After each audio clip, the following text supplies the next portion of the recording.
Hey, Audible listeners.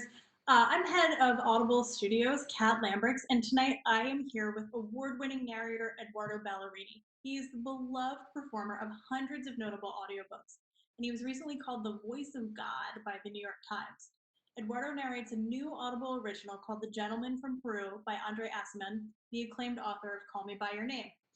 He narrated this for us at Audible. Eduardo, tell us a little bit about this new performance. Hey, Kat, it's lovely to see you. I'm sorry we can't be in person, but such is the world these days. Before we jump in, I just wanted to say to my friends in California, I hope you're well. And I also am going to take 10 seconds, you'll pardon me, to all the parents out there who are dealing with back to school. I wish you well as well. So I just had to say that before we start. So, The Gentleman from Peru by André Aciman is a beautiful, delicious novella.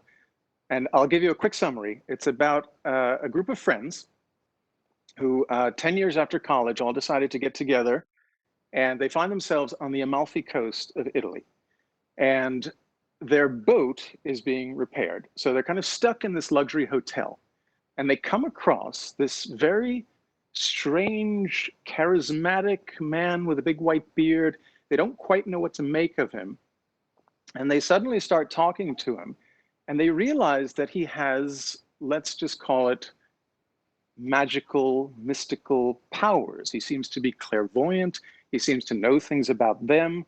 So, as you can imagine, they're a little unnerved by this. But as the story unfolds, we realize that we're in a kind of hyper-realism, a kind of magical realism, kind of surrealism, and it all blends together.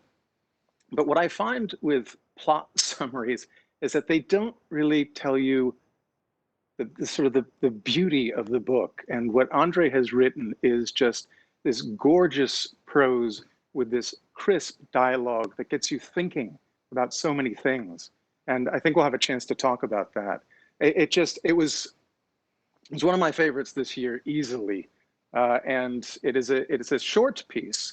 I wish it had gone longer, but it actually works beautifully at the length it is. So tell us a little bit about the dialogue, because I do remember that this one it's got a lot of characters and it's got a lot of different dialects and languages. So can you talk about that a little bit? Sure. Yeah. I mean, you have a number of characters for sure, but you also have some main characters. You have the Raul, the gentleman from Peru, and then Margot, the young woman who becomes the standout of these group of friends. And yes, you have this sumptuous setting of Italy, and you have this kind of international flair. And it's something that I love doing as a narrator. I feel very comfortable in this world of accents and kind of international settings. So it was an absolute treat for me, I have to say, to do this. Well, it's also a treat to listen to. I loved it. I loved hearing all the different characters and where they were from and how richly that comes through. So your love of it definitely comes through for listeners. So you are a two-time Best Male Narrator winner. You have won Earphones Awards. You have won a Listen Up Award, and you are kind of a fan favorite among our listeners. Oftentimes, when I meet people, I say, "Oh, what do you listen to? Who's your favorite narrator?" And they'll go, "Oh, anything by Edoardo Ballerini." Do you know him? And then I feel cool because I get to say yes.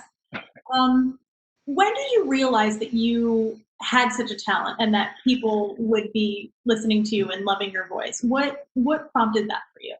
Well, thank you for the compliments, first of all, and thank you to the listeners and the fans, many of whom write to me, and I appreciate it immensely. I started my career as a film and TV actor, and still work in that medium. And I did a lot of character work over there. And so when audiobooks started to come into my life, I found it actually very easy to slip into this idea of playing different characters. But to rewind even a little bit more than that, when I was an even younger man, I wanted to be a writer. And I come from a very literary household. My father is a poet. My mother is herself a writer. And I grew up with writers all around the house. And so literature was kind of in my blood. And so I had these twin lines working at all time. It was like literature, then acting, writing and acting. And finally, the two kind of came together in this beautiful world of audiobooks. And in a way, I feel like it's the thing that I've been working towards for my whole life. And I didn't really know it was out there until about 10 years ago, but the last 10 years have been fantastic. Amazing. It's been fantastic for us to have the chance to work with you and to bring great projects like this to you. I know we talk sometimes about like what's coming next and what great things do we have, and to be able to bring a story like this to you, Yeah. really as a producer was a treat. So you narrate in all genres, but you've made a name for yourself in literary fiction. And I know that our listeners were super excited when they heard that you'd be performing this title. Is there Yeah. something about literary fiction that you specifically love more than other genres? Yeah, I don't know. It feels where I'm kind of, I land naturally. And with certain authors, and Andre is certainly one of them, I feel like I can tap into these writers' voices. I feel like my job as the narrator is always to represent the writer, right? It is their work, and I am here to bring it to an audience in this other form. And it's just where I grew up. It's just what I studied. It's just where I find myself most comfortable. And with Andre, it's interesting because he's really one of like a handful of writers that I can say I felt like I got his voice right away and I understood him as a writer, and it was really this kind of perfect fit. And it turns out that Andre and I go back a little bit. We did not speak before the recording of this, but then as we communicated afterwards, we discovered that Andre knows my father from NYU days. And I don't know if we actually met, but it's possible that like 20, 30 odd years ago, before he was the famous writer he is, and I was even an actor, that we had actually met back then. Because we started talking about all these different places around NYU and the West Village. And so I feel like we're kind of cut from the same cloth, and we come from the same world. And that's why it was very, I don't want to say easy, but it felt very natural to slip into his voice. That's amazing. It really comes through in the narration. Can you talk a little bit more about what this experience of recording this book was like for you? This was an interesting one because, sorry to cut you off. This was recorded sort of in the early pandemic days when all of us narrators were suddenly not coming into studios, not going into the city, not going out to Newark with you guys, and we were working at home. And so I found myself on this journey with Andre and his book. And because it has this magical realism, it was actually kind of perfect at the time because it took me away from what was happening. And I kept thinking at the time that this new reality was sort of thrust upon us all, right? We were all at home, we were all locked down, we were all quarantining, we didn't know what was going on. And I think a lot of us, myself included, were kind of hoping that there would be another reality very soon because it was very uncomfortable, it was very unpleasant. And I found myself working on this book, which was in fact opening this idea that the world you think you know is not necessarily the world as it is. And I kept coming back to this quote from Hamlet, which is, and I hope I'm not mangling it, it was, there is more in heaven and earth, Horatio, than is dreamt of in your philosophy, which is a quote that I've always loved. And it's always reminded me that the world as it is may not be everything. There may be more to it. And so it was this beautiful voyage for me. And I hope, here we are months later and we're still here, that it can be the same for others, that it can give a listener a chance to think about the world on different levels of reality and think about the possibilities that might be out there. That's fantastic. It's such a gift that you as a narrator and our other narrators give to our listeners, is being able to go somewhere else and into these worlds that we can't always access. And I think this has been a great part of quarantine for some of us, is that we've had a lot to listen to. There's a lot out there. Yeah. So over the years, how long have you been narrating books? You said 10 years? It's about 10 years, yeah. 10 years. So what kind of things have you learned over the last 10 years about narration? Well, I'll tell you the most important thing that I've learned is once again how to read. And by that, I mean how to really inhabit a text. And it's something I did when I was a younger man in high school and college and a little bit afterwards. But then I kind of, drifted away. I did other things. I was doing acting on stage, on screen. And I came back to reading and really getting into a text, which is just, there's nothing quite like it.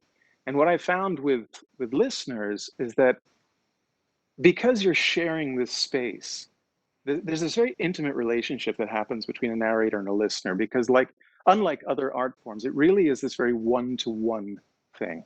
Obviously, there are multicast productions and all of that, but the vast majority of pieces are one voice talking to one listener. I don't know that a lot of people listen as a group, for example. I think people listen by themselves.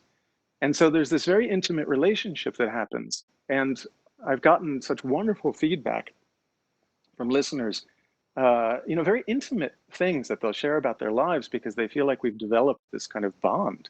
And I feel like it always goes through the text. And so it's been a fantastic journey for me to get back into a world that I loved so dearly as a younger man. And then there's one thing I'll say about narration, though. There's a legend in our industry, George Goodell. He's the master. He's, I don't know, about 80 some odd years old. He's probably done 1,000 books. And I used to occasionally go into a booth that George would work in. And there was a sign on the wall, and all it said was, "Slow down, George." And that was it. And I loved it. I loved it. And I was like, it was a reminder to me, not just to slow down quite literally, but it was to slow down and understand. It was to slow down and understand the text. And so those have been the sort of words to live by for me in narration. It's slow down, George. Love that. I'm going to put that plaque up in our studio. I think every narrator should have it. Slow down, George. It'll come with your narration diploma. Right. Is there anything else that you do, either when you're preparing or when you're actually narrating, that people would be surprised to know? Do you have any funny tricks? Do you do jumping jacks outside the studio? Do you drink a funny tea? You definitely have to be careful about what you're eating and drinking for sort of the various stomach gurgling noises that can produce. No, the funny thing I think that I do when narrating is I have a ritual now, which I will share with you, because I've been working mostly at night at home because I'm with the kids during the day. Is my daughter, who is 5, will come down into my studio with me, and she will set up my session for me. She has learned how to do this. So she will open up Pro Tools, she will open up the right file, she will make sure that my iPad is opened, she'll go to the right tab of the project I'm working on, and then she will also, and this is so endearing, is she will put some cream on my face. It's, to hydrate the skin, it's very important. And then she gives me a big hug, and then off I go and work. So when this pandemic ends and we're back in studios, I don't know how I'm going to function because I'm not going to be able to have her with me to set up my sessions. So I'm going to enjoy this for a little while longer. So that's my ritual. Absolutely. Well, when she's ready, you let her know who she can come talk to for an internship. Okay, good. She does great voices. She does great character voices. Fantastic. Do you get inspiration from the people around you for any of your character voices? People that I know? Yeah. Oh, yeah, absolutely. What I try to do is, not to reveal too many secrets, but I try to cast the characters in a book so that I have a reference point. And that doesn't necessarily mean that I'll do impersonations or imitations, but it's just so that I can have somebody in mind when a character comes back. And so that can be a blend of, a celebrity, or could be you, Kat. You could show up as a character reference, and all I will do is have sort of you in mind, right? And I don't know that I could imitate you or impersonate you exactly, but I'll just have a little something in my head to remind me that, like, oh, I'm going to base this on you. And you might be doing a scene with Harrison Ford, so you just never know how it's going to work out. But that's how it's the only way to keep track of it, especially when there's a lot of characters. So you mentioned your fans before and that they write to you and they contact you. What are some of the things that you hear most from them? Well, as I said earlier, and it's true, people write very personal and intimate things, which I'm certainly not going to share here. But and I take that very seriously. And I'm very touched by that they would trust me in sharing certain things. And it speaks to the level of the relationship that is developed. The other thing I hear from fans sometimes is, why didn't you do this book? Because I would have enjoyed this book so much better if you had done it. And I always have to say, well, you really have to talk to the publisher about that. You know, it's not, I don't get to choose every title. Um, so those are probably the two things. Right, two ends of the spectrum. Yeah, two ends of the spectrum. Yeah. Amazing. So is there anything about your performance from The Gentleman from Peru that you really hope people will take away with them? What do you hope they'll carry with them back out into the world when they're done listening? Yeah, I think I'm going to repeat what I said earlier. I really think there's a chance to re-examine what we think we know. It's a beautiful story. Obviously, it can stand alone as its own beautiful story, and you can just be swept away by the narrative and the delicious writing. But there's also something larger, I think, especially in this time, this idea that maybe the reality that we think we know is not actually the reality that is. Maybe there is something else out there. And I think this novella offers, it's like a perfect vehicle to start having those kinds of thoughts, which I think can only help us right now. I agree. Thank you for bringing this to life and for bringing it to our listeners. It's a truly wonderfully enjoyable experience, as listening to you always is. Thank you for sitting down with us and taking this time from home. I know it's late. It's been a long day. I don't know if are you heading back into the booth tonight? No, I'm taking the first week of school off. I've given myself that. Yeah. Excellent choice. Are you reading kids at night? Do you read to them before? Okay, I'll reveal one final secret to the listeners. Is my kids prefer my wife reading to them at night, and I always have to say, "Whoa, whoa, whoa! Award-winning narrator here. You know, is this my thing?" They're like, "No, we're gonna have mommy do it." So. If your wife would like to narrate audiobooks, also you can. Okay, I'll let her know. My goodness. Thank you so much, really, for sitting down with me. This was a blast, as always. Thank you. So you can listen to Edoardo's performance of The Gentleman from Peru. You can get it on Audible, along with all of Edoardo's other titles and all of our other amazing titles. So thank you all so much for joining us tonight.